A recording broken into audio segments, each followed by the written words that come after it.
Olá, caros amigos, colegas do componente curricular Educação Física. Eu sou o professor Paulo Felski.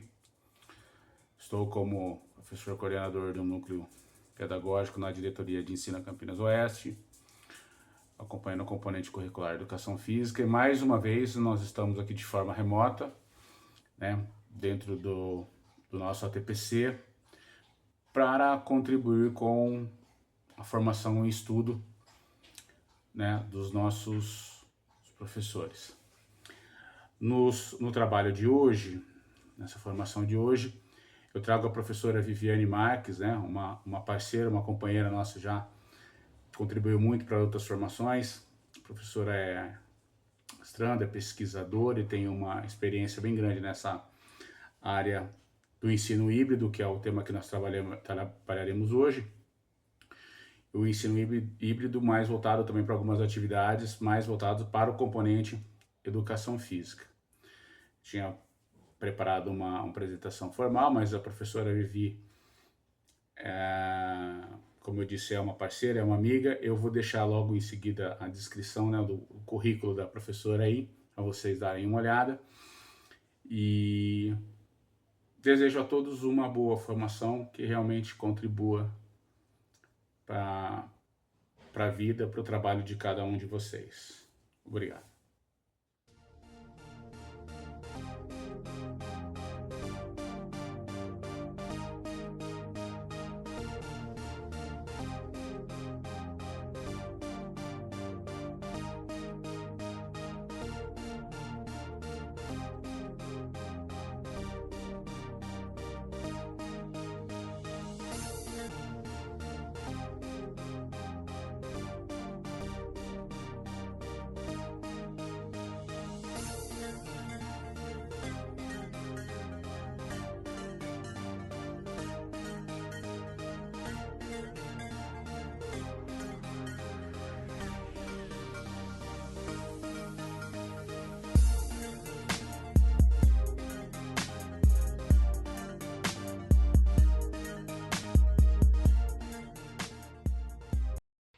Olá, queridos professores e professoras, tudo bem? Hoje vamos conversar sobre o ensino híbrido nas aulas de educação física. Eu sou a professora Viviane Marques. Ensino híbrido nas aulas de educação física. Antes de começarmos a falar sobre o ensino híbrido, fui procurar qual era o significado de híbrido. Afinal, o que essa palavra vem nos dizer? E eu encontrei o significado dela em diferentes dicionários, que me diziam sempre a mesma coisa, que vem do grego híbris e significa mistura, miscigenação, ou seja, a composição de dois elementos ou mais. Dessa forma, encontrei também que Bakhtin já utilizou esse termo híbrido, quando ele disse em seu livro Estética e a Teoria do Romance, que o processo pelo qual duas vozes caminham juntas e lutam no território do discurso são dois pontos de vista, não se misturam. Eles não se misturam, mas se cruzam dialogicamente, ou seja, as vozes heterogêneas ficam separadas. Estamos lidando com uma mistura não no sentido de uma fusão, mas no de justaposição. Ou seja, quando a gente está falando de híbrido, a gente não está falando que duas coisas vão se misturar, mas elas vão caminhar juntas. Dessa forma, quando a gente fala de ensino híbrido, a gente tem que pensar sempre que nós não estamos fazendo a fusão de duas maneiras de ensinar, mas que as duas maneiras diversas estão caminhando juntas. Agora que já sabemos o que significa a palavra híbrido, vem a seguinte pergunta: e o ensino híbrido? O que é? Na literatura, encontramos diferentes definições, e isso não quer dizer que uma esteja certa e outra errada. podemos escolher a qual mais nos identificamos.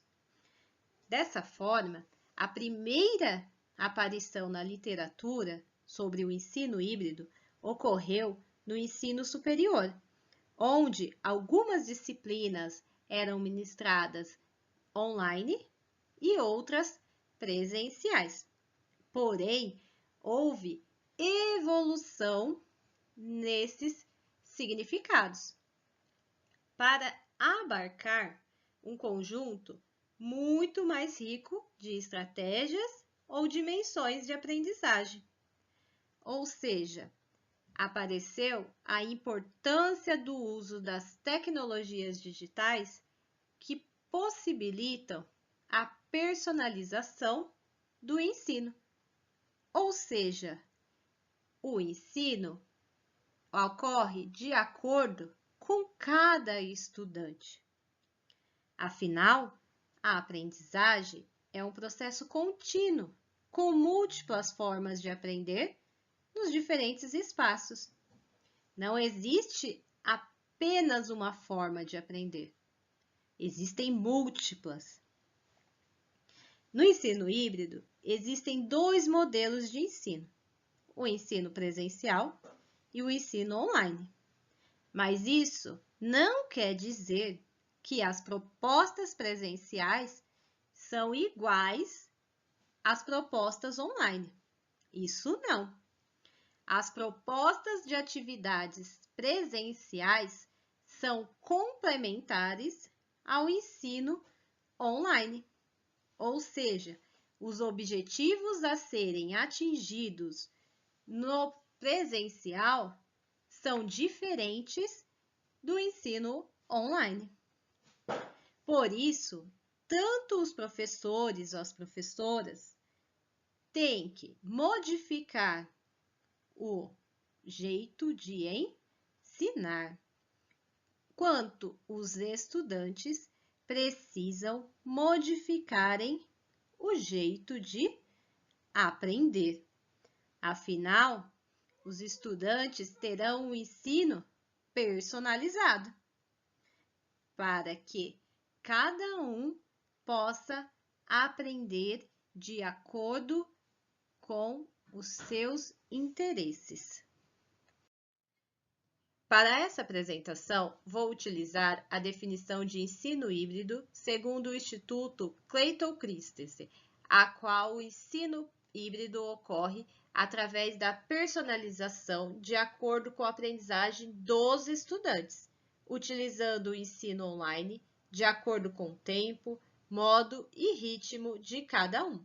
E o ensino presencial é igual a um ensino mediado, com a presença do professor como mediador para tirar dúvidas e complementar a construção de conhecimentos. Lembrando sempre que existem diferentes modos de aprender e eles são conectados para que possamos oferecer uma experiência de educação integrada. E o uso das tecnologias digitais na cultura escolar é muito importante para essa personalização do ensino. O ensino híbrido é organizado de forma a abordar as tecnologias digitais de forma integrada ao currículo. Portanto, elas não são consideradas como um fim em si mesmas, mas são meios de ensino e aprendizagem e têm um papel essencial no processo de personalização do ensino.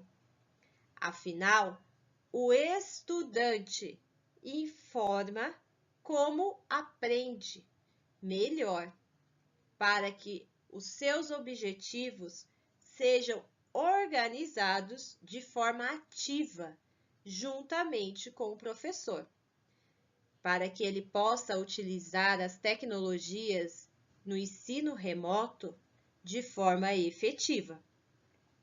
E no modelo presencial, os estudantes também têm voz e eles participam ativamente de sua aprendizagem.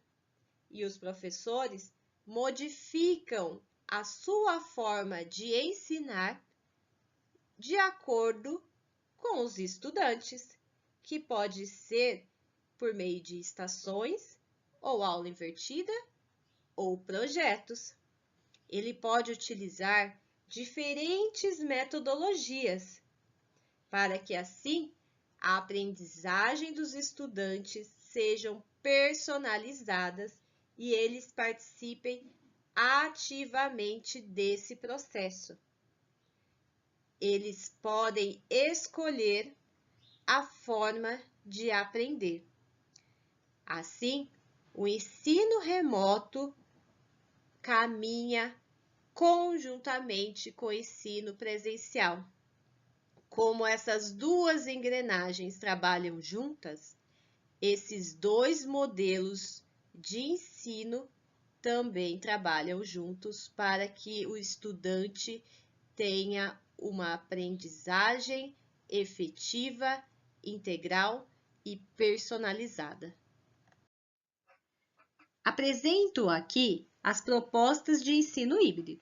Lembrando sempre, presencial e online são complementares. As propostas se complementam e não propomos as mesmas atividades no presencial e no online. Por isso que é um ensino híbrido. Temos aqui 4 modelos que podemos aplicar. O modelo de rotação, que tem 4 propostas: o rotação por estações, o laboratório rotacional, a sala de aula invertida, a rotação individual. Eu irei abordar essas 4 propostas nos slides seguintes. Além dessas 4 propostas, acrescentei a aprendizagem baseada por projetos. Temos também o modelo Flex, o modelo à la carte e o modelo virtual enriquecido.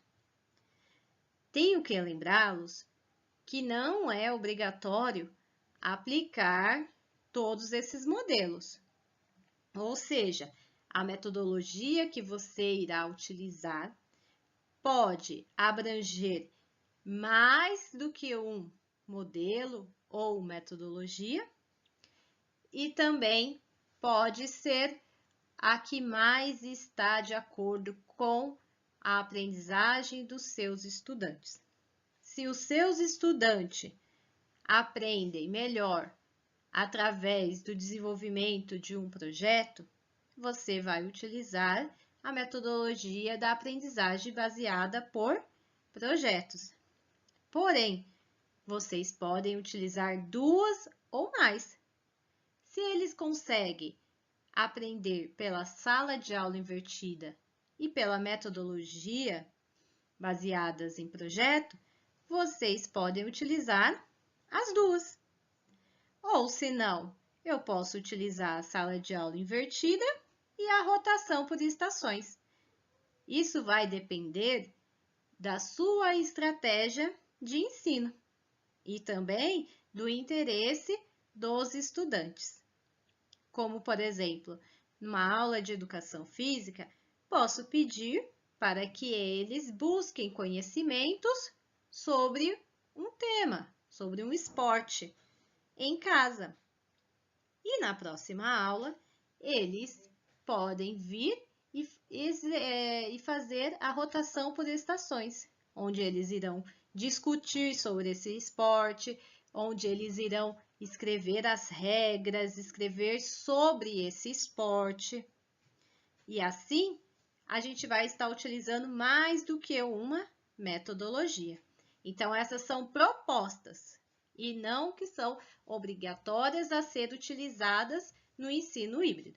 Mas lembre-se, as propostas de atividades presenciais são diferentes das propostas de atividades no ensino online. Elas são complementares e não iguais. Vou falar sobre o modelo de rotação.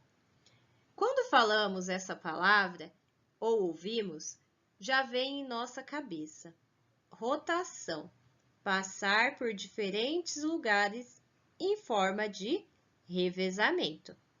Existem diferentes propostas para esse modelo. A primeira que vou abordar é a rotação por estações, onde os estudantes serão organizados em grupos e cada um dos grupos vão realizar uma proposta de atividade de acordo com os objetivos do professor ou da professora para a aula em questão. Por exemplo, a aula em questão hoje é os fundamentos do voleibol. Então, o professor ele vai propor atividades escritas, leituras e necessariamente uma atividade online. De certa forma, essas atividades podem contar ou não com a presença do professor, até mesmo discussões em grupos. Porém, ocorre o acompanhamento dessas propostas, não de forma direta, mas de uma forma indireta pelo professor. É importante valorizar os momentos em que os estudantes possam trabalhar de forma colaborativa e aquelas que eles podem fazer de forma individual. Nesse momento em que estamos vivenciando a questão do isolamento social, o ensino remoto, o ensino híbrido, nós podemos proporcionar aos estudantes propostas de atividades em grupos através do uso das tecnologias. Nós podemos utilizar ferramentas para que eles se encontrem online e possam discutir sobre o tema e os objetivos que desejamos. Assim, nós podemos ter atividades em grupos ainda, mesmo que não tenha esse contato físico, mas a tecnologia é um meio para que possamos executar essas atividades. E também nós temos que valorizar a pesquisa através das tecnologias de forma individual. Então, nós podemos fazer um modelo de rotação utilizando a proposta de rotação por estações dentro de uma sala de reunião virtual. Então, dentro de uma sala de reunião virtual, nós podemos dividir nossos estudantes em grupos e assim eles passam por diferentes estações com propostas diversificadas a cada momento, o qual possamos estabelecer um horário. Então, ainda nesse momento, nós podemos utilizar essa proposta de rotação por estação. Laboratório rotacional. Essa proposta ocorre quando os estudantes utilizam tanto o espaço da sala de aula tradicional, quanto os laboratórios, principalmente os laboratórios de informática. Atualmente, falaríamos assim, é quando os estudantes vão presencial para a escola e quando utilizam o ensino online em casa. Lembrando sempre que os objetivos a serem atingidos são fixados pelo professor.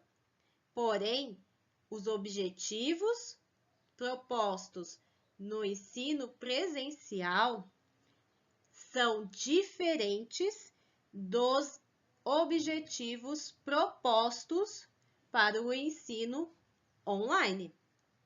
Até porque, no ensino online, o estudante vai realizar sozinho e de forma autônoma. E a sala de aula invertida? Como que ocorre essa proposta? Vamos lá.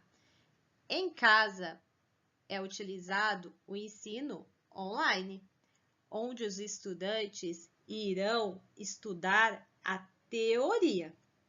E o espaço da sala de aula com o professor é utilizado para discussões, resoluções de exercícios, resoluções de atividades, entre outras propostas. Se vocês se lembrarem, a metodologia tradicional não ocorre dessa maneira. Ocorre como? Ocorre ao contrário, né? De forma invertida, onde o professor explica os conteúdos e passa lição de casa para a aplicação desses conteúdos explicados em sala de aula. Agora não. Agora o que ocorre na sala de aula invertida é o contrário. Então, vamos falar de uma proposta de sala de aula invertida para as aulas de educação física. Escolhi um tema. Escolhi o tema de brincadeiras tradicionais brasileiras. Então, o que vai acontecer? Os estudantes em casa irão pesquisar quais são as brincadeiras tradicionais brasileiras. E depois disso, eles irão trazer para a nossa sala de aula, para a nossa quadra, para a nossa aula de educação física, as informações que eles obtiveram através dessa pesquisa online ou até mesmo a pesquisa feita com os familiares. Quais são as brincadeiras que eles brincavam quando criança? E nós iremos discutir nas nossas aulas sobre essas brincadeiras. Quais foram as brincadeiras que eles mais encontraram? Quais são as brincadeiras mais populares na região sul, na região sudeste? Alguém encontrou as brincadeiras indígenas? Será que as brincadeiras indígenas são brincadeiras tradicionais brasileiras? Afinal, os indígenas são brasileiros. Então, são discussões que serão geradas a partir das informações que os estudantes pesquisaram em casa. Depois dessa discussão, nós podemos fazer o quê? Podemos criar brincadeiras. Podemos criar diferentes brincadeiras baseadas nas brincadeiras tradicionais brasileiras.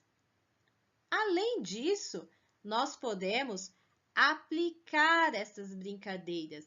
Nós podemos brincar durante as aulas.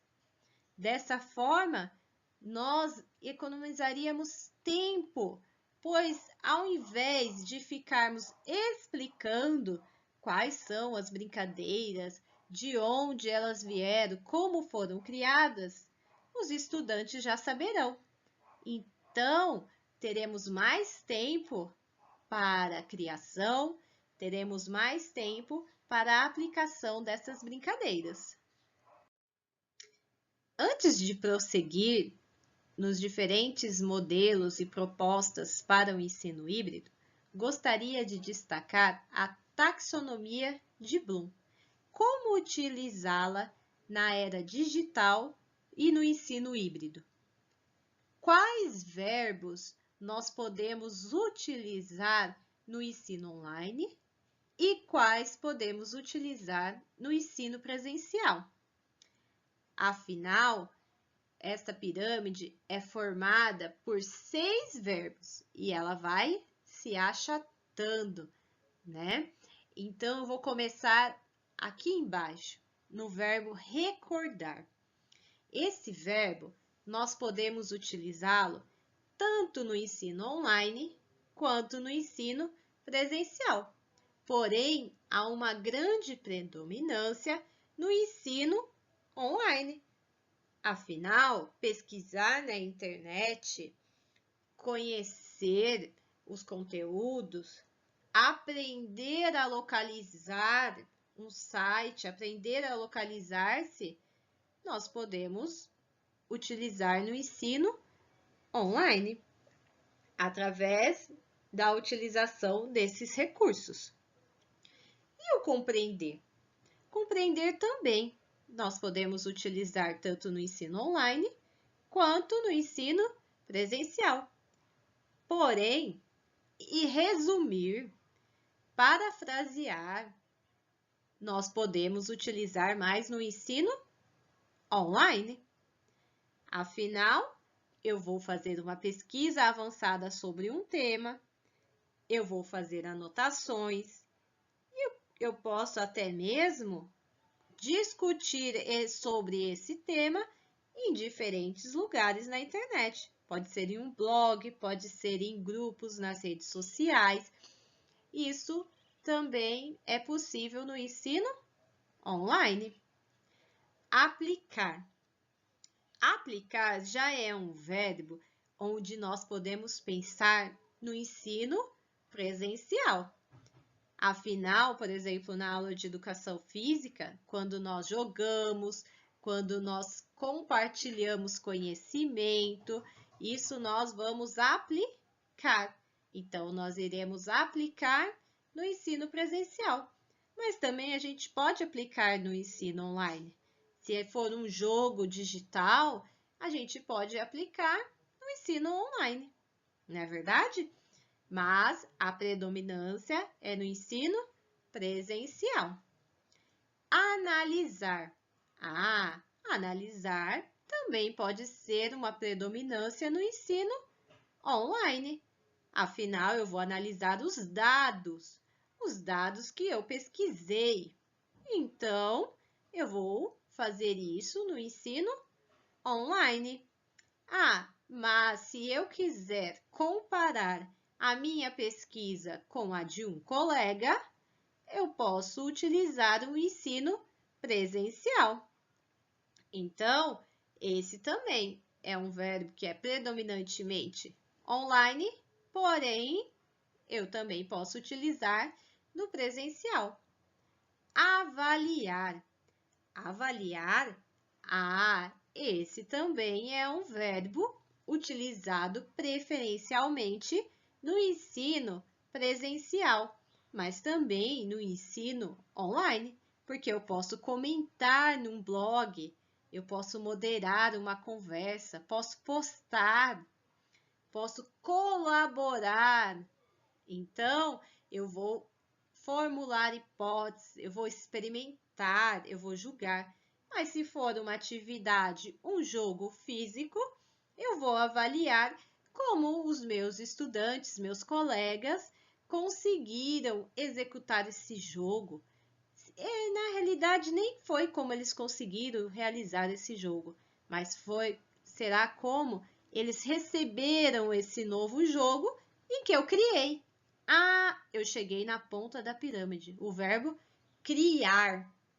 Eu posso criar no modo online ou no presencial.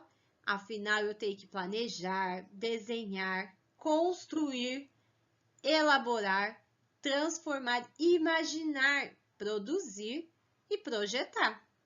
Então, tudo isso eu posso fazer tanto no online quanto no presencial. Afinal, eu posso planejar em grupo, mas eu posso planejar individualmente. Eu posso imaginar um monte de coisa, mas os meus colegas e o meu professor vai me ajudar a focar no objetivo em que eu tenho que seguir, para que eu possa elaborar um bom projeto. Então, a gente pode pensar nessa pirâmide em todos os verbos, quais podem ser utilizados no ensino online e quais no presencial, ok? Lembrando sempre que todos podem ser aplicados nos dois modos, porém, a predominância de alguns verbos no presencial e no outros online. Mas as possibilidades são infinitas e há diferentes maneiras de aprender. Agora eu vou trazer a aprendizagem baseada em projetos ou problemas, que sempre terá uma questão motriz ou norteadora e também sempre terá um artefato, que é o resultado desse projeto, que irá ser para resolver um problema concreto, um problema real da comunidade, ou seja, da escola, ou seja, da comunidade em torno da escola, ou até mesmo de interesse dos estudantes.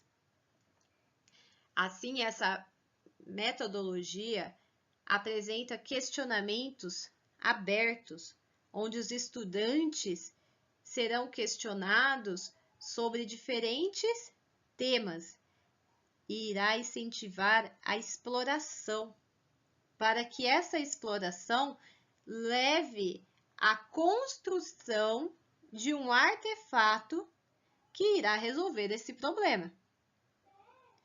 Além de criar a necessidade de saber. E para saber sobre um determinado tema, os estudantes irão utilizar conhecimentos das diferentes áreas.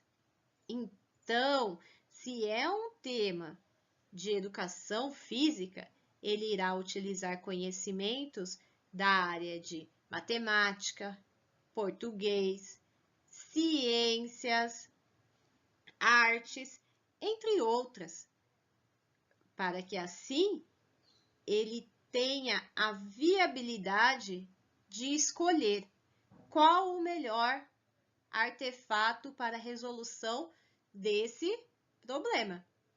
E isso inclui o processo de revisão e reflexão.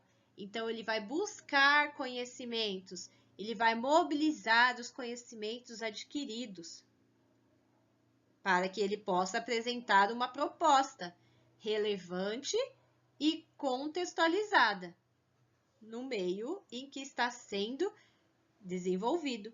Além disso, vai desenvolver as habilidades para o século XXI, que hoje nós chamamos de soft skills.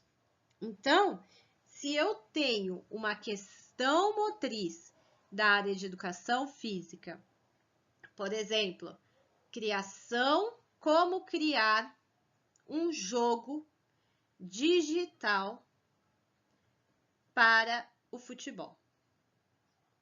Então, eu quero saber como que vocês, estudantes, irão criar um jogo digital para o futebol. Então, é um jogo pré-desportivo para que você chegue até o futebol. Então, não vale o FIFA, mas você tem que ter conhecimentos de como o FIFA é criado, desenvolvido, para que você possa vir a desenvolver um jogo pré-desportivo para o futebol. Então, você vai ter que utilizar diferentes conhecimentos que vocês já aprenderam. Aí, o artefato vai ser esse jogo digital, que será apresentado e vocês irão ver qual que é a viabilidade de escolha, de qual ferramenta vai ser utilizada, de qual narrativa que vocês irão utilizar para realizar esse jogo. Então, vocês vão ter que mobilizar esses conhecimentos para a criação desse artefato. Então, essa é a aprendizagem baseada em projetos ou em problemas. Então, você sempre vai ter que solucionar um problema real. Agora vou falar do modelo Flex. É muito interessante. Sabe por quê? Os estudantes não são organizados em séries ou anos. O o que é comum nas escolas aqui no Brasil. Eles podem escolher quais projetos que desejam realizar. Por exemplo, um aluno do 7º ano pode realizar um projeto com os estudantes do 9º ano. Porém, eles têm uma lista a ser cumprida, com ênfase no ensino online. E o ritmo é personalizado de acordo com cada estudante. E o professor? Qual o papel do professor nesse modelo? Se os estudantes podem caminhar de acordo com as suas habilidades e vontades? O professor, ele fica à disposição para esclarecer dúvidas, seja dúvidas sobre os conteúdos, sobre os projetos, sobre compartilhar conhecimentos e até mesmo dúvidas de como cumprir aquela lista que os estudantes têm que cumprir. Aqui no Brasil, existe o projeto Âncora, em São Paulo. Eles utilizam esse modelo e é uma referência para que possamos estudá-lo. E o modelo à la carte? Como será que é? Eu acho que vocês já desconfiam como é que ocorre. Afinal, quando vamos a um restaurante, podemos escolher uma carne à la carte. Isso mesmo! Nesse modelo, os estudantes são responsáveis pela organização de seus estudos. Porém, os objetivos gerais são organizados em parceria com o educador e ele tem que atingi-los. A aprendizagem pode ocorrer no momento e no local mais adequado para o estudante, pois ela é personalizada. Além disso, a parte online pode ocorrer na escola, pode ocorrer em casa ou em qualquer outro local. O professor, será que o professor só decide os objetivos conjuntamente com os estudantes? Não. O professor, ele dá suporte para as dúvidas, para as aprendizagens e, além disso, a organização desse estudo tem que ser compartilhada com o professor. Chegamos ao modelo virtual enriquecido. Ele ocorre quando é adotado por toda a escola, mas dividido pelas disciplinas, por exemplo, português, matemática, educação física. E como que ele ocorre? Os estudantes estudam online e só vão para a escola uma vez por semana. Dessa forma, a escola é somente para tirar dúvidas e realizar as discussões. O professor acompanha online também. É muito importante destacar que não há uma ordem pré-estabelecida para aplicação e desenvolvimento desses modelos nas aulas de educação física. E tampouco um é melhor que o outro. Alguns professores utilizam essas metodologias de forma integrada. Por exemplo, posso propor uma atividade baseada na sala de aula invertida para que os estudantes pesquisem em casa sobre a ginástica rítmica. Depois disso, na aula seguinte, presencial, proponho o modelo de rotação por estações, onde os estudantes terão a oportunidade de ler, de escrever e de criar movimentos da ginástica rítmica. Podemos utilizar diferentes modelos para o ensino híbrido. E lembrando sempre, as propostas online não são iguais às propostas presencial. Outra coisa muito importante, os estudantes têm que ser protagonistas da sua aprendizagem. Dessa forma, lembramos que esse assunto não é tão novo assim. Freinet já dizia, através de seus complexos de interesses, em que era proposto em sala de aula, os espaços atuavam de forma diferenciada e de acordo com as necessidades dos estudantes, assim como é proposto na rotação por estações. Porém, quem determinava em quais locais iriam naquele momento eram os estudantes, de acordo com o seu próprio interesse.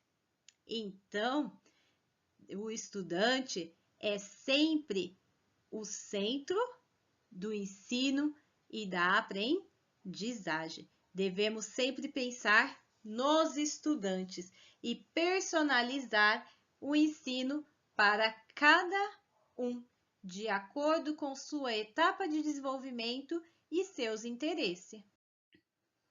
E pensando neste novo cenário que estamos vivenciando na área de educação, nós, educadores, precisamos ter um novo olhar sobre as propostas de atividades. Além disso, temos que nos permitir a trilhar novos caminhos na área do ensino, para que possamos fazer a mediação dos conhecimentos de forma significativa para os nossos estudantes. Chegou a hora! Vamos criar trilhas para as aulas de educação física e surpreender nossos estudantes? Vou abordar alguns pontos que são importantes pensarmos na hora de criarmos uma aula de educação física. Vamos lá? Agora, convido vocês a pensar comigo. Como planejar as aulas de educação física para o ensino híbrido? A primeira reflexão que me vem é pensar no ambiente. Esse ambiente pode ser o online e o presencial. Temos que pensar quais propostas de atividades, quais os objetivos que temos que ter para o ensino online e o presencial.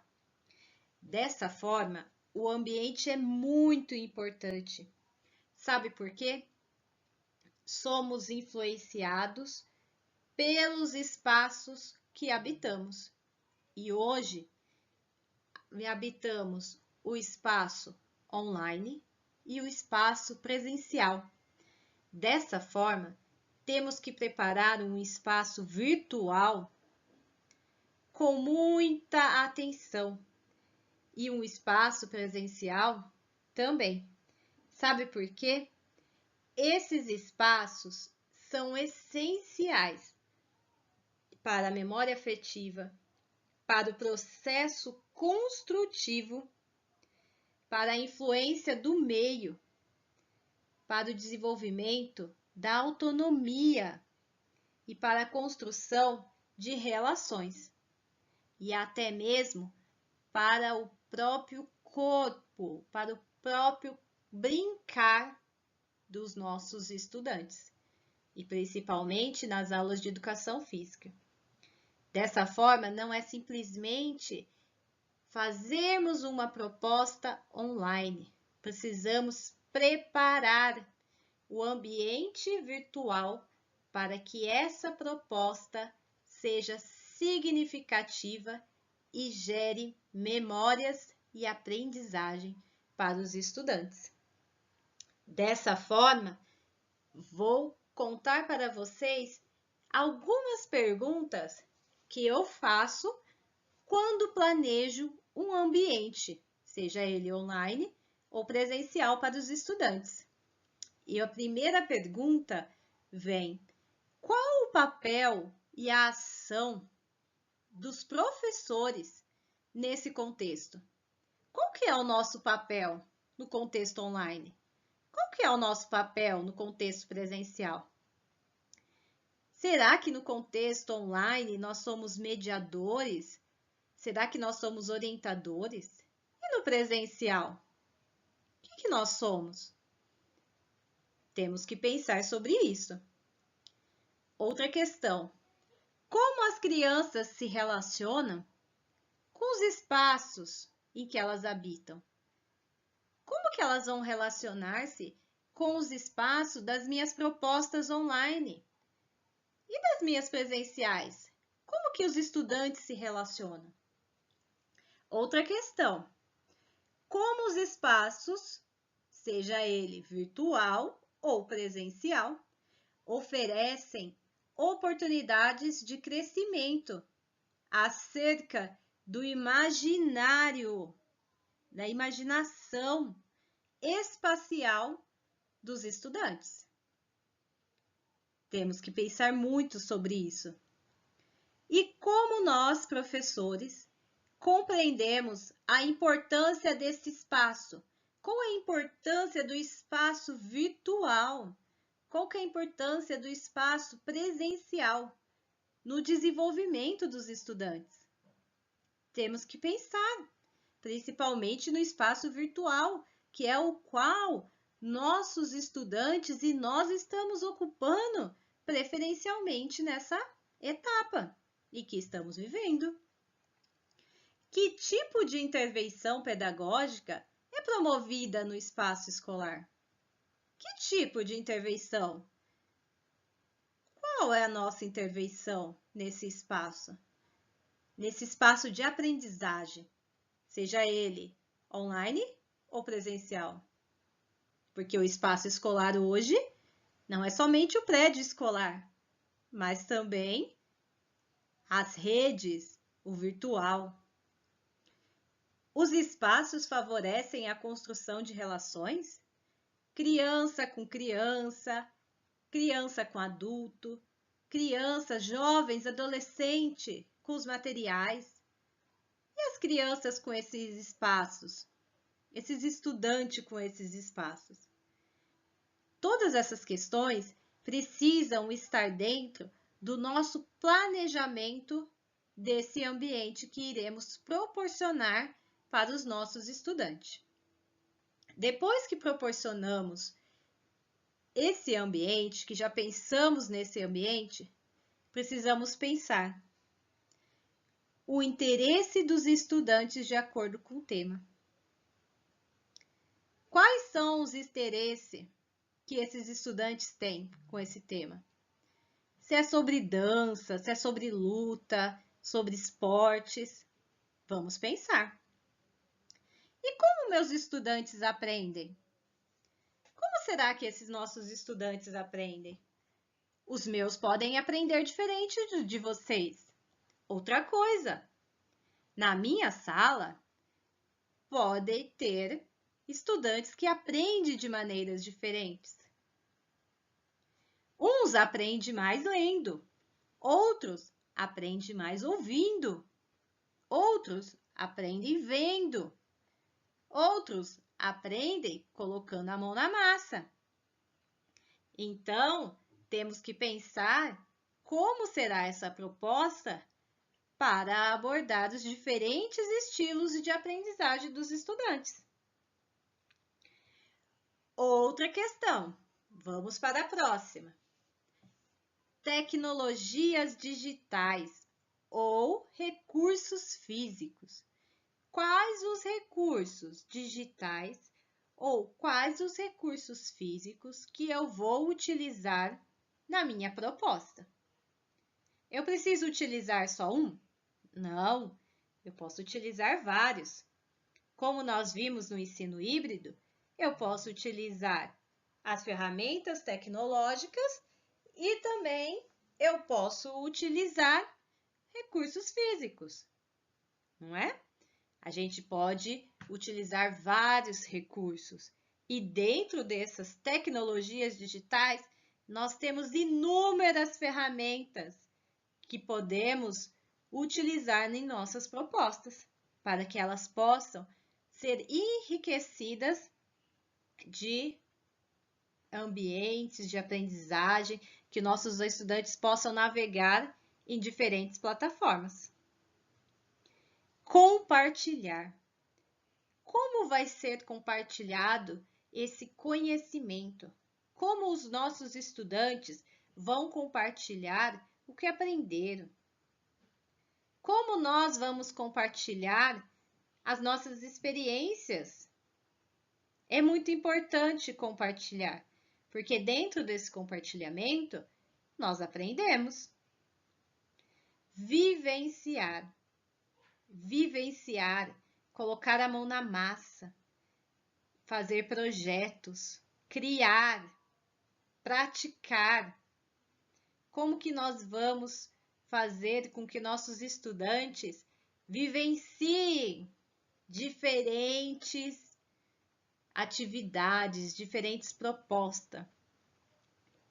Vamos propor experiências para eles ou eles que irão propor experiências? Como será esse vivenciar? E o refletir. Vamos refletir. Vamos fazer uma autorreflexão sobre o que aprendemos, ou até mesmo refletir como que está essa minha proposta. Eu vou refletir se eu pensei nesse ambiente para que ele fosse de acordo com os meus estudantes. Eu vou refletir se está nessa minha proposta presente o interesse dos estudantes. Refletir sobre os diferentes estilos de aprendizagem. Vou fazer essa escuta e vou aplicar. Vou aplicar essa minha proposta. Depois de aplicar essa minha proposta, o que eu vou fazer? Eu vou avaliar novamente e vou permitir-me acrescentar ou retirar para que ela possa melhorar em sua próxima aplicação. Então, em todas as propostas que formos criar para as aulas de educação física, temos que pensar com muito carinho, sempre, no ambiente, no interesse dos estudantes, nos estilos de aprendizagem dos meus estudantes, pensar em quais recursos que são acessíveis para ser utilizado pelos meus estudantes, como que vai ocorrer esse compartilhamento de ideias, esses compartilhamentos de conhecimento, como será vivenciado e refletir. Como será refletida essa proposta? Ela foi efetiva? Ela foi significativa? Eu vou refletir, eu vou fazer uma autorreflexão ou eu vou refletir junto com meus alunos? Posso fazer as duas. Eu posso fazer a minha autorreflexão e posso fazer uma reflexão com meus estudantes. Agora eu vou mostrar para vocês algumas propostas que eu planejei. A primeira proposta é sobre o tema lutas, com a seguinte habilidade: experimentar e recriar diferentes lutas do Brasil, valorizando a própria segurança e a integridade física, bem como as dos demais. Eu utilizei a aprendizagem baseada em projetos e também a sala de aula invertida. Vamos lá.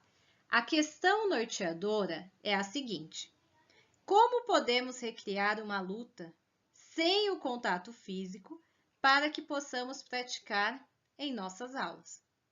Dessa forma, os estudantes terão que pesquisar sobre as lutas praticadas no Brasil, compreender o que é integridade física, segurança, como vai ser uma luta sem o contato físico. Dessa forma, ele vai fazer como? No remoto, no online. Além disso, o que ele vai fazer? Analisar os tipos de lutas presentes no Brasil e criar uma luta baseada nos modelos brasileiros sem o contato físico. Então, depois que ele fez essa pesquisa, ele fez o resumo, fez o levantamento de dados, ele analisou, ele vai criar. No presencial, o que ele vai fazer? Ele vai tirar dúvidas, ele vai apresentar as ideias, para que assim ele possa fazer o quê? Melhorar a sua criação e aplicar a luta na aula de educação física. Então, eu fiz o remoto e o presencial. Ele pode tirar dúvidas sobre questões de segurança, integridade física, sobre as lutas, os movimentos, sobre a sua construção. Aí vai depender do estudante. Quais são as dúvidas do estudante? E essa criação que ele vai fazer. E ele vai apresentar essa luta que não tem o contato físico, baseado nessas lutas do Brasil, e pensando sempre, mesmo não tendo contato físico, é muito importante ter segurança e integridade física, tanto a dele como a dos colegas. Assim, não pode utilizar objetos que vai prejudicar a segurança e a integridade física.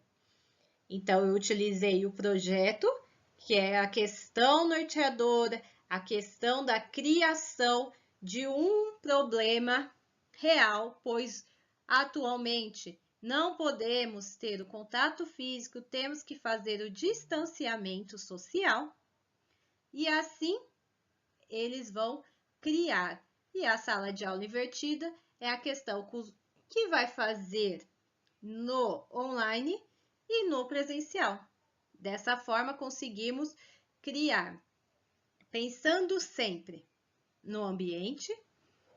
Então, temos que preparar esse ambiente para que eles possam realizar essas pesquisas, para que eles possam apresentar e que eles possam criar. Então, a gente sempre tem que pensar, realizar orientações de quais sites podem ser pesquisados, das informações, falar sempre da questão das fake news que existe. Então, a gente sempre tem que abordar essas questões em nossas aulas. Outra proposta que preparei para vocês é relacionada ao tema corpo, saúde e beleza, com a habilidade relacionar tipos e características de atividades físicas ou exercícios físicos com o desenvolvimento de capacidades físicas e efeitos sobre os sistemas orgânicos. Então, vamos lá. Eu sugeri diferentes perguntas para que os estudantes possam respondê-las no contexto online. A primeira pergunta é a seguinte: quais são as capacidades físicas? Assim, essa pergunta pode ser respondida através de pesquisas no contexto online, né? E como desenvolver as capacidades físicas? Isso também pode ser realizada pesquisas. Além disso, pode ser também realizada através do presencial, com as trocas de conhecimento.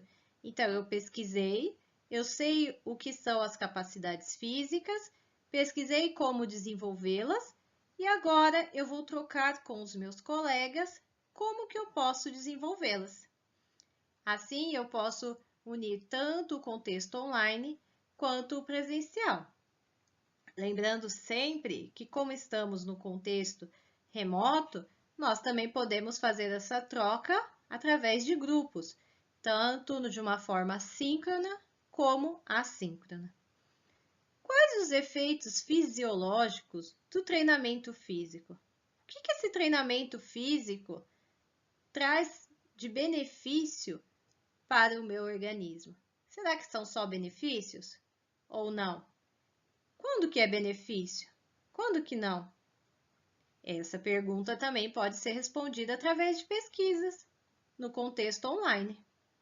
Então, a gente tem que pensar em como eles vão responder. Quais são os objetivos dessas pesquisas que eles irão fazer? Depois disso vem, no contexto em que estamos vivenciando, quais exercícios físicos ou atividades físicas podemos realizar? Ah, tem outra importante. É importante estarmos fazendo atividade física, exercício físico em casa? Podemos parar de fazer atividade física por estarmos em isolamento social? Quais são os efeitos de não fazer exercício físico? Aí vem outra questão. Então, a gente tem que pensar em todas essas perguntas que podem ser geradas para os estudantes pesquisarem. Além dessas perguntas para eles pesquisarem, a gente também tem que pensar que no presencial pode ocorrer essa troca.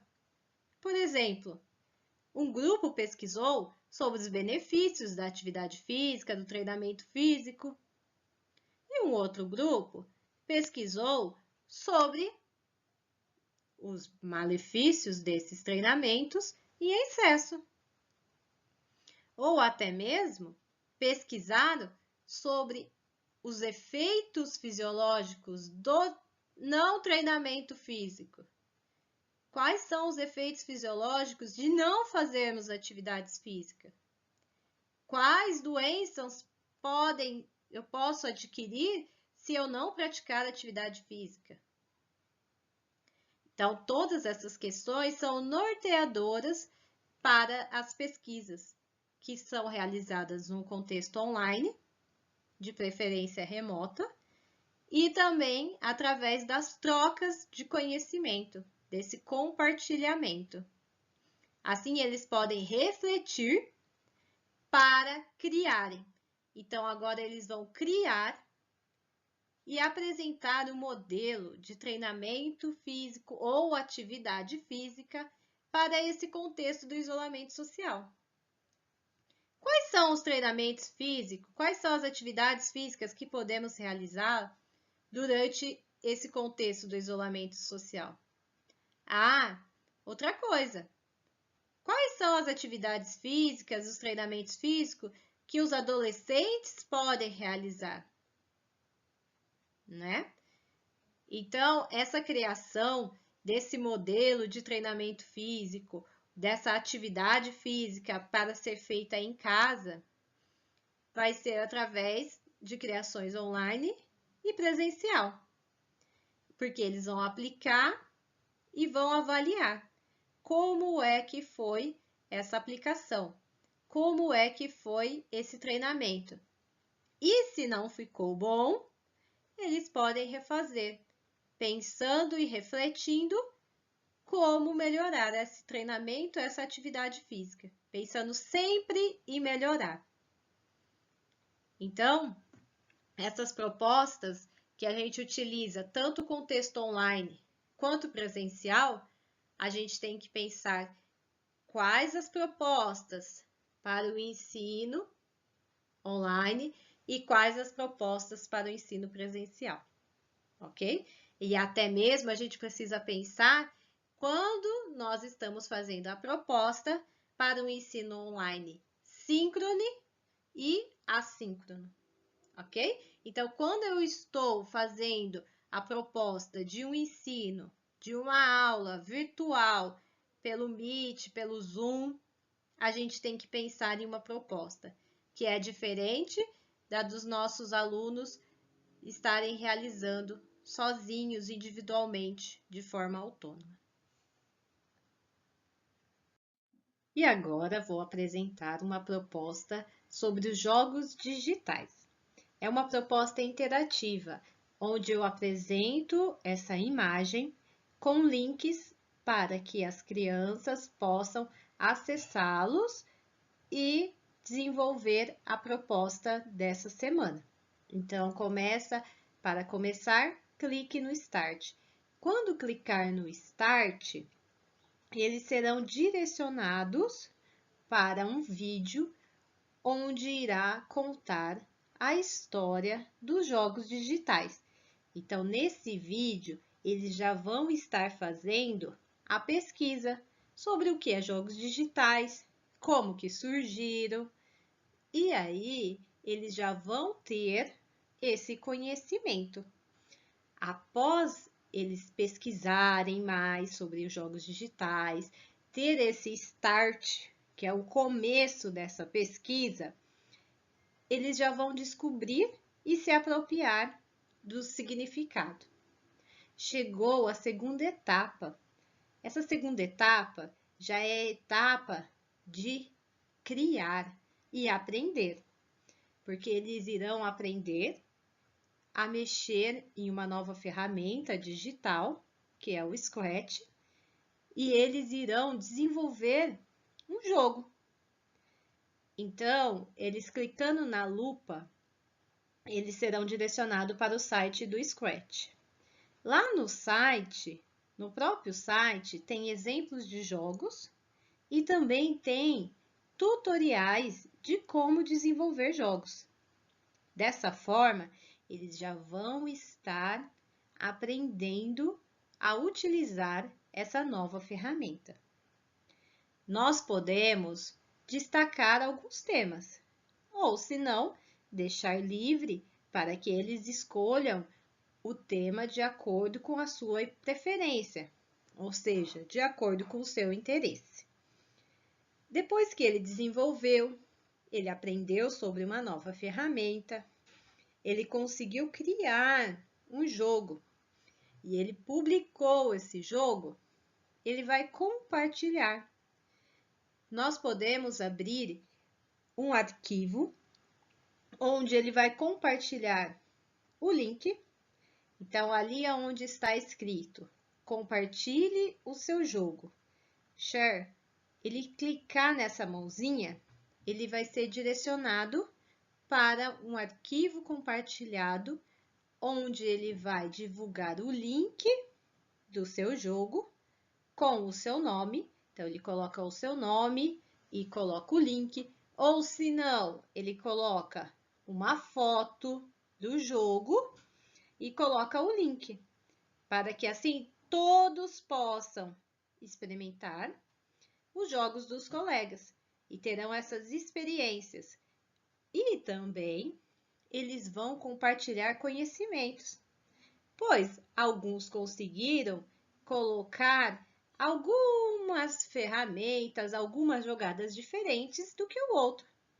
E às vezes eles gostariam de aprender como que se faz.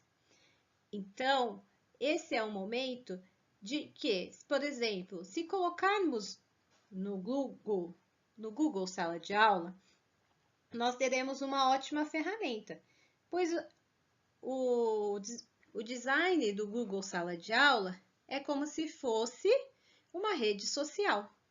E ali, eles compartilhando no mural, eles conseguem interagir com os colegas e vão conseguir acessar esse link, que daí ele já salva o link, e eles vão conseguir acessar esse link, jogar e depois compartilhar dúvidas, sugestões para os colegas.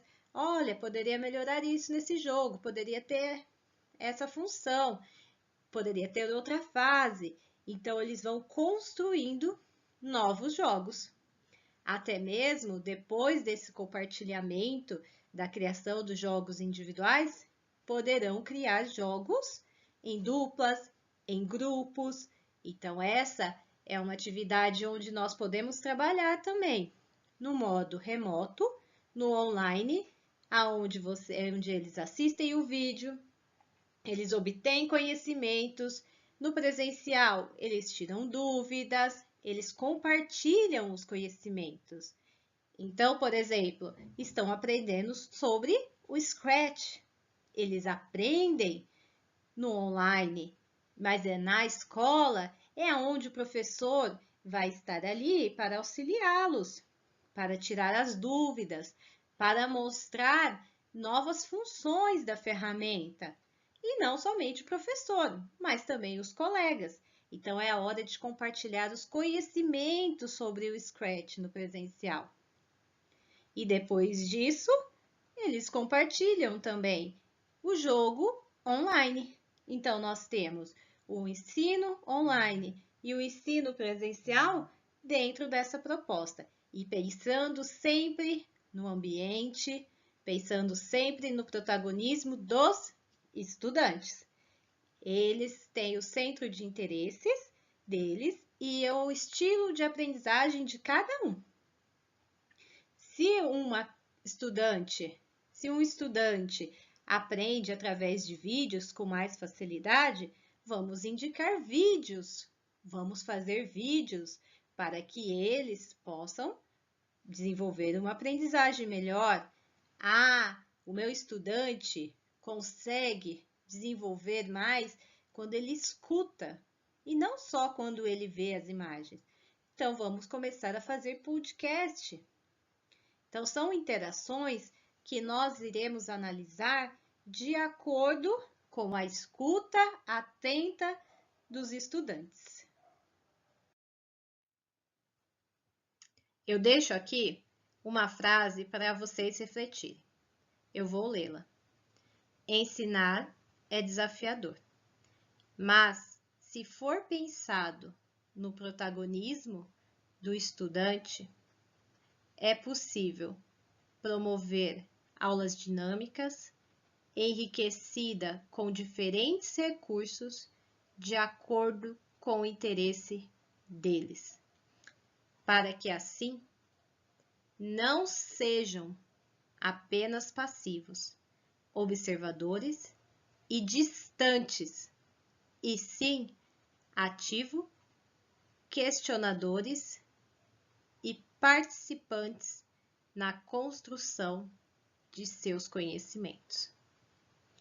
Eu espero que vocês possam sempre lembrar de preparar propostas que sejam significativas para os seus estudantes.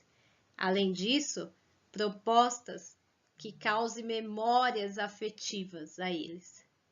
Afinal, nós não lembramos o que falaram, mas sim o que fizeram a gente sentir.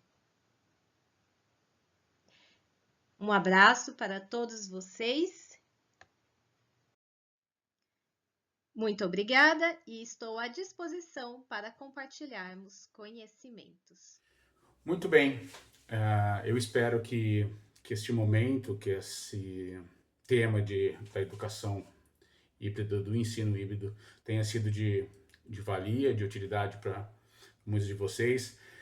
Nós vivemos agora um momento de vacinação, espero que dentro em breve todos possamos estar de volta, mas por um tempo ainda acredito que possamos usar esses recursos, desses artifícios para que a gente possa montar as nossas aulas e desenvolver nossas atividades com os alunos. Queria aproveitar também para relembrar que esse mês nós tivemos 2 momentos importantes, né, voltado para a área de educação física, o Dia Mundial da Educação Física no dia 6 e o Dia Mundial da Saúde no dia 7. Não dá para dissociar a atividade física com promoção de saúde e aquilo que é de obrigação da escola, aquilo que é de obrigação da educação física, né? Ninguém melhor do que a educação física para despertar esse tipo de consciência, até porque dentro da BNCC e dentro do nosso currículo reiterado, né, a ideia de uma educação integral voltada para o lado, para as dimensões intelectuais, para as dimensões culturais e para as dimensões físicas, né, desse aluno, desse cidadão. Então, lógico que nós temos grande importância dentro do despertar da consciência da atividade física, também temos a importância também de dentro das nossas atividades fazer com que esse aluno pense, né, no campo intelectual e por que não transformar a atividade física, né, a própria educação física como um hábito cultural do aluno, né, deixar só aquela coisa de correr atrás da bola e também fazer com que ele entenda que existem outros aspectos, que existem outras abordagens, que a educação física tem a sua importância, né? Não só aquele de jogar a bola para o aluno, né? Eu sei que ele deve estar desesperado na casa dele pensando, nossa, quero voltar para a escola. Lógico que faz parte, né, deste convívio social, dessa integração social, o jogar, fazer atividade na escola, mas existem outras atividades, né, que a gente pode explorar, outros conteúdos que a gente pode explorar tanto no campo da teoria quanto no campo da prática, que não seja só vamos jogar bola, né? Mas é isso. Eu acredito também que nessa volta, a escola, eu acredito, torço muito que a escola seja vista de uma outra maneira, né? Que o professor seja visto de uma outra maneira, né? Quanto a escola faz falta para o aluno, quanto estar com os professores, quanto estar com seus colegas, quanto estar no convívio é importante para esse aluno. A escola é o início de um caminho muito importante na vida dele, né? É o que ele vai levar como base para o resto da vida. Então, nesse ATPC eu não comecei com uma atividade, né, de socialização, mas eu gosto sempre de eu começar ou de terminar, então eu vou terminar com vocês com mais uma mensagem, uma música, uma canção que eu gosto muito, né, que é da banda Rosa de Saron, mais uma, né, do Rosa de Saron, chama Mire as Estrelas, que eu acho que é bem isso, os nossos alunos precisam mirar as estrelas e nós somos o início desse caminho, nós somos essa catapulta, a escola, a educação, os professores, de uma forma geral, são o início desse caminho. Muito obrigado a todos.